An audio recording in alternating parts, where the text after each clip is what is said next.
Olá a todos vocês, tudo tranquilo? Pessoal,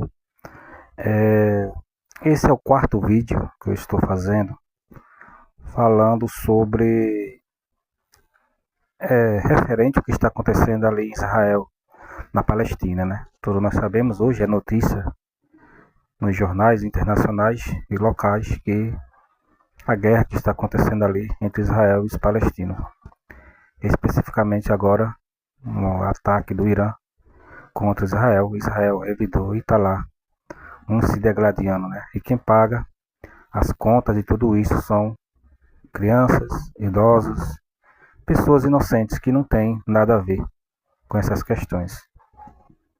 Eu vou ler essa matéria aqui, pessoal. Se vocês quiserem dar suas opiniões, abaixo aí nos comentários, fique à vontade. Em primeira mão, se inscreva no meu canal. No meu canal, para ser sincero, não tem essa pegada aqui de questões políticas, mas é mais uma ideia acadêmica, estudo de artigos, de pesquisa de arqueologia, teologia, né? Enfim. Mas, como o assunto atual é esse, eu também gostaria de trazer e abordar essas questões, mas sem tomar partido, tá bom? Vocês aí tirem suas próprias conclusões. Veja bem, essa matéria aqui, ela é deste ano, né? É de junho, né? Desse mês que nós estamos, dia 11 de junho de 2025. Que diz aqui a matéria. O que Israel faz em Gaza não tem precedentes no século XXI, diz historiador israelense especialista em Holocausto. Veja bem, o nome desse camarada aqui, que é israelense, é Omer Bartov. É professor de estudos sobre Holocausto e genocídio na Universidade de Brown, nos Estados Unidos. Na década de 1970, ele foi soldado do exército israelense. O que está acontecendo em Gaza se encaixa na definição de genocídio, diz Omer Bartov, que é especialista em Holocausto, né? Ele é um cara aí, ele é um historiador que estuda essas questões. Isso é ele que está falando. Que o que Israel está fazendo ali em Gaza é exatamente um genocídio. Uma tentativa de destruir um grupo como tal, afirmou Omer Bartov à BBC News Mundo, serviço de notícias em espanhol da BBC. Bartov é professor de estudos sobre o Holocausto e genocídio na Universidade de Brown, nos Estados Unidos. Ele é um dos maiores especialistas em genocídio mundialmente, de acordo com o site do Museu Memorial do Holocausto dos Estados Unidos. O historiador é cidadão israelense e americano, e na década de 1970 foi soldado do exército israelense. Inicialmente, Bartov não classificou como genocídio as ações militares de Israel em Gaza, após o ataque de Hamas em 7 de outubro de 2023. Agora, ele não hesita em fazer isso e afirma que há um consenso neste sentido entre especialistas em genocídio. Bartov explicou à BBC News Mundo por que mudou de posição e por que a ação israelense em Gaza não tem equivalente na história recente. Ele também refletiu sobre algo que descreve como perturbador: a diferença de muitos israelenses ao sofrimento dos palestinos. Veja que ele coloca que há uma grande indiferença de muitos israelenses, de pessoas que moram em Israel, que não se fragiliza, que não tem sensibilidade, que não tem afeto ao próximo ou ao sofrimento do que está acontecendo ali na Palestina. E de fato, é perturbador, né, o que está acontecendo nesse exato momento, como a guerra atual está. Como eu falei, quem sofre são pessoas inocentes.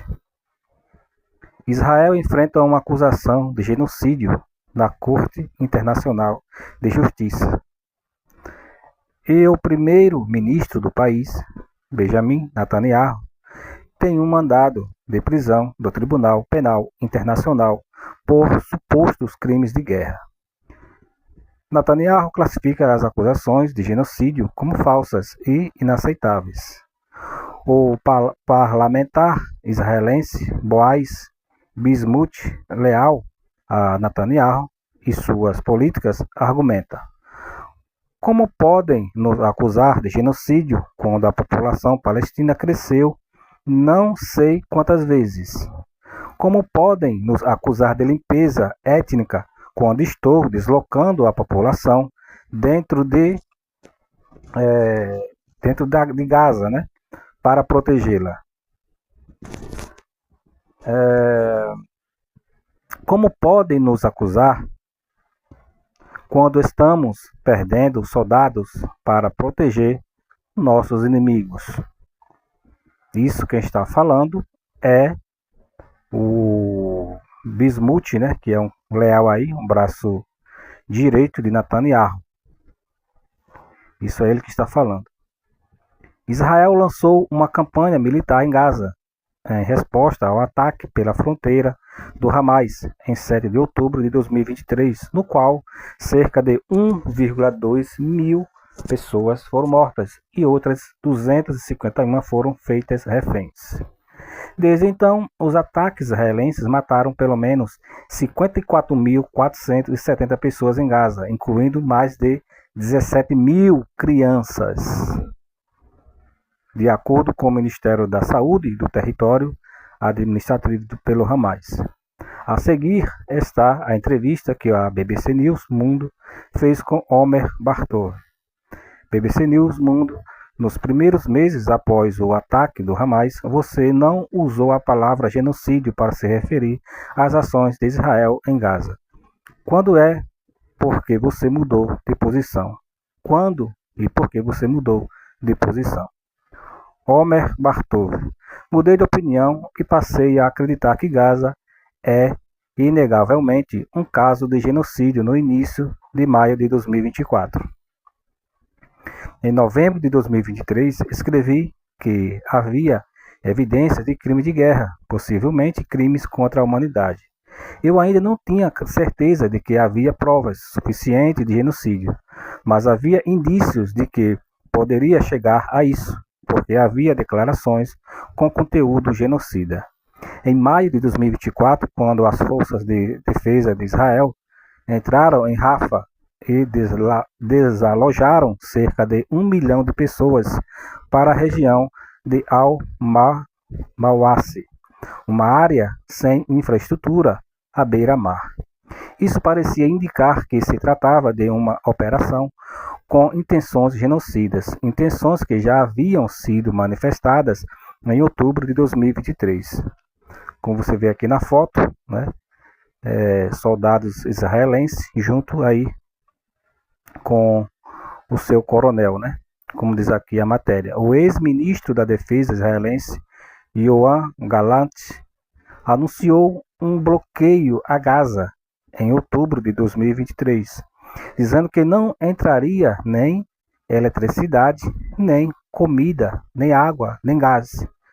Estamos lutando contra animais humanos e agimos de acordo. Olha a declaração desse camarada aqui, o tal de Yoav Gallant, que é o ministro, aliás, que é o ex-ministro da Defesa israelense. O cara está dizendo que em Gaza não entraria eletricidade, comida, água, nem gás. Estamos lutando contra animais humanos e agimos de acordo. Terrível, né? Essa declaração.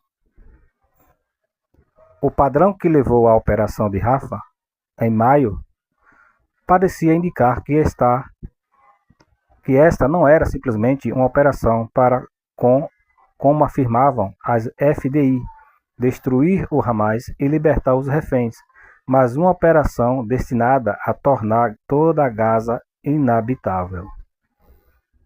Desde então, a situação, é claro, piorou consideravelmente. Eles estão impondo bloqueio a Gaza há meses, esperando que as pessoas morram, saiam ou sejam aceitas em outros lugares. Como disse o primeiro-ministro Benjamin Netanyahu em declarações a um comitê parlamentar israelense vazadas para a imprensa em maio de 2025. Nosso único problema é encontrar países que os aceitem. Esta é claramente uma operação que visa expulsar toda a população da faixa de Gaza. BBC News Mundo, em um artigo para o jornal britânico The Guardian em 2024, você afirmou que a escala do que as FDI estão perpetrando em Gaza não tem precedentes. Você pode explicar isso, Bartov? A única comparação possível é com a Nakba, ou seja, a expulsão dos palestinos em 1948. Naquela época, cerca de 750 mil palestinos foram expulsos das áreas que se tornaram o Estado de Israel, e milhares de pessoas morreram. Mas os números não eram tão altos quanto são agora. Obviamente, a população é maior agora, mas os números atuais são absolutamente extraordinários. A destruição é em grande escala. A tonelagem de bombas lançadas em Gaza é maior que a das bombas lançadas sobre cidades alemãs durante a Segunda Guerra Mundial. Ouvi falar de reservistas israelenses que voltaram de Gaza e disseram que o que viram os fez lembrar das imagens de Hiroshima. E são soldados que participaram disso. A destruição direcionada e intencional é deliberada de escalas hospitais, é deliberada de escolas, voltando. A destruição direcionada intencional é deliberada de escolas, hospitais, mesquitas, edifícios públicos e universidades e absolutamente extraordinária.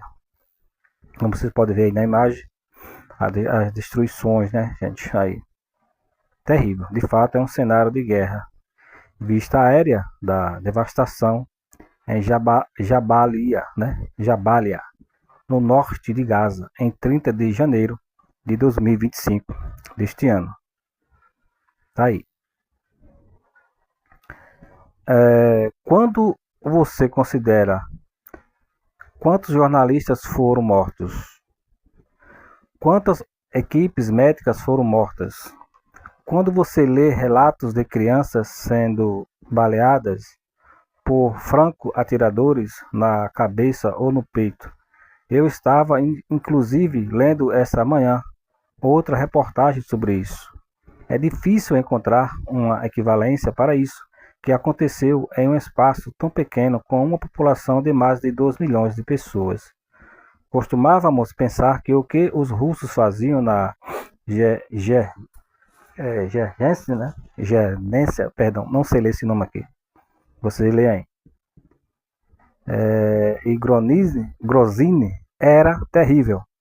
Mas isso é em uma escala maior. É difícil comparar com qualquer coisa para o século XXI. Certamente não há precedente. Na Síria mataram 2% da população, mas isso aconteceu em 13 anos. Em Gaza aconteceu em vários meses. Este percentual de 2% já foi alcançado no verão de 2024. Depoimentos de médicos publicados em veículos de imprensa como Nova York Times, contém tais alegações. As defesas de Israel disseram em declarações citadas pelo Guardian que rejeitam completamente as acusações de que seus franco-atiradores disparam deliberadamente contra civis. Isso é eles que estão dizendo, né? Eles estão dizendo que os soldados israelenses, não atiram deliberadamente em pessoas comuns. Bem, quem vai assumir? Quem coloca a mão no fogo, né? Você está vendo aí na imagem, a única comparação possível é com a Nakba, ou seja, a expulsão dos palestinos em 48. Você vê aí, né, os palestinos sendo expulsos das suas terras por soldados israelenses. BBC News Mundo. Até que ponto você vê, no caso de Gaza, os elementos-chave da definição contida na Convenção sobre Genocídio de 1948? Bartov. Há uma definição de genocídio: atos cometidos com a intenção de destruir total ou parcialmente um grupo específico, seja étnico ou nacional como tal. Em outubro, logo após o ataque e o massacre do Hamas, de 7 de outubro, os líderes políticos e militares israelenses deram declarações dizendo que isso era o que eles queriam fazer, queriam destruir Gaza. Também disseram que não havia ninguém em Gaza que não fosse responsável. Portanto, a intenção genocida foi manifestada e tem sido manifestada repetidamente. A questão é: podemos ver um padrão de operações que mostre que essa intenção está sendo implementada? Esse padrão, a essa altura, é absolutamente claro, porque podemos ver que o que aconteceu foi uma tentativa coordenada de tornar Gaza inabitável para essa parte da população palestina que vive lá, de destruí-la como um grupo, destruindo edifícios, matando um grande número de pessoas. Estamos falando de mais de 53 mil pessoas mortas, das quais metade são menores. E os números são provavelmente muito mais altos do que isso. Também vemos a destruição de tudo que permite que essa população, se sobreviver, se reconstrua como grupo, porque tudo relacionado à sua cultura, educação, saúde e religião foi sistematicamente destruído. O que acontece em Gaza se encaixa na definição de genocídio de 1948, a tentativa de destruir um grupo como tal. Como você vê aqui na imagem, uma criança chorando, né, ensanguentada, uma cena forte. Como diz aqui na imagem da página, criança ferida em ataque israelense, sendo atendida no hospital Al-Aula, em Gaza, em maio de 2025. BBC News Mundo. Israel nega estar cometendo genocídio em Gaza e diz que trava uma guerra contra o Hamas, a quem acusa de usar civis como escudos humanos. Como você responde a esse argumento? Bartov. Um aspecto interessante é que todos usamos o termo guerra, porque não sabemos como chamar o que acontece em Gaza de outra maneira. Mas na realidade não há guerra. A guerra terminou, no mais tardar, em junho de 2024. Desde então, o Hamas não travou nada parecido com uma guerra contra as forças de defesa de Israel. Obviamente, há vários milhares de homens, em sua maioria jovens, recrutados após a morte de muitos dos comandantes originais. De vez em quando, eles saem de um túnel e disparam alguns foguetes, mas as defesas de Israel estão usando tanques, artilharia, aviões e navios modernos para atacar Gaza. Não estão travando uma guerra, mas uma campanha de destruição. Então, chamar de guerra é totalmente inapropriado. Quanto à afirmação de que o Hamas usa a população como escudo humano, não sou partidário do Hamas. Acho que o Hamas foi uma catástrofe para os palestinos e é uma organização assassina. Não há como defender o que eles fizeram em 7 de outubro, mas eles estão lutando em uma das áreas mais urbanizadas e densamente povoadas do mundo. Se você luta em um lugar como esse, luta em áreas com alta concentração de civis. A ironia é que há um grande número de reportagens no sentido de que as forças de Israel estão usando palestinos como escudos humanos em suas próprias operações, pegando especificamente idosos e jovens, vestindo-os com o uniforme das forças de Israel e enviando-os a Túnez para explodi-los caso haja armadilhas explosivas. Isso foi amplamente divulgado. Nas acusações mais recentes, tanto a Associated Press quanto o jornal israelense Haaretz publicaram relatos sobre o uso de palestinos como escudos humanos. O exército israelense negou as acusações e disse que suas regras proíbem essa prática. Como vocês podem ver aí, né? Um rapaz ferido no hospital, com certeza um palestino, né? Quando você considera quantos jornalistas foram mortos, quantas equipes médicas foram mortas, e é difícil encontrar uma equivalência para isso. O que aconteceu em um espaço tão pequeno, com uma população de mais de 2 milhões de pessoas. Tá, pessoal? Eu vou fazer aqui outro vídeo para não ficar muito longo e vou dar continuidade aqui à leitura dessa matéria, tá bom? Então vocês aí deixem um like, se inscrevam no canal que eu vou dar continuidade aqui a este assunto.